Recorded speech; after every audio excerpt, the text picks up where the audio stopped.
రాష్ట్ర ప్రభుత్వం ప్రజలపై విద్యుత్ భారాలు భారీగా వేసేందుకు స్మార్ట్ మీటర్లు ప్రవేశపెట్టే ఆలోచన ఉందని, దీనిపైన ప్రజలంతా పోరాడవలసిన అవసరం ఎంతైనా ఉందని, కాబట్టి స్మార్ట్ మీటర్లు రద్దు చేయాలని, కరెంట్ ఛార్జీలు తగ్గించాలని, వీటికి సంబంధించిన గోడా పత్రికలను పార్వతీపురం మన్యం జిల్లా శుక్రవారం కొమరాడ మండల కేంద్రంలో సిపిఎం పార్టీ ఆధ్వర్యంలో ఆవిష్కరించారు.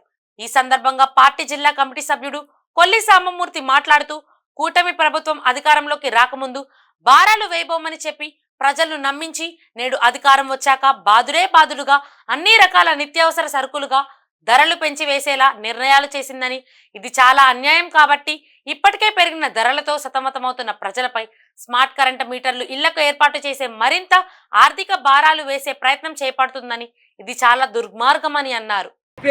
నేటికి 9 నెలల అధికారంలోకి వచ్చిన తర్వాత స్మార్ట్ మీటర్లు బిగిస్తాము, కరెంట్ ఛార్జీలు పెంచే పరిస్థితి ఉంది.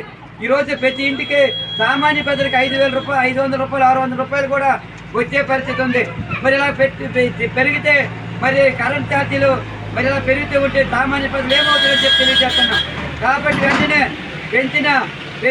పెంచిన కరెంట్ ఛార్జీలు తగ్గించాలి, స్మార్ట్ మీటర్లు రద్దు చేయాలి, అలాగే చెక్కి ఒప్పందాన్ని రద్దు చేయాలి, రువాపు ఛార్జీలు తగ్గించాలని చెప్పి కోరుతున్నాం. లేని ఏళ్ళ భవిష్యత్తు ఇలాగే కొనసాగితే విద్యుత్ వినియోగదారులందరితో కలిసి పెద్ద ఎత్తున రాష్ట్ర వ్యాప్తంగా ఆందోళన చేస్తామని చెప్పి ఈ సందర్భంగా తెలియజేస్తున్నాం.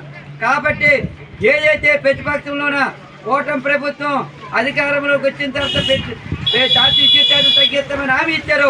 ఆ హామీ ప్రాప్తికి పెంచిన కరెంట్ ఛార్జీలన్నీ తగ్గించాలని చెప్పి చెక్కి ఒప్పందం రద్దు చేయాలని, స్మార్ట్ మీటర్లు రద్దు చేయాలని చెప్పి కోరుతున్నాం.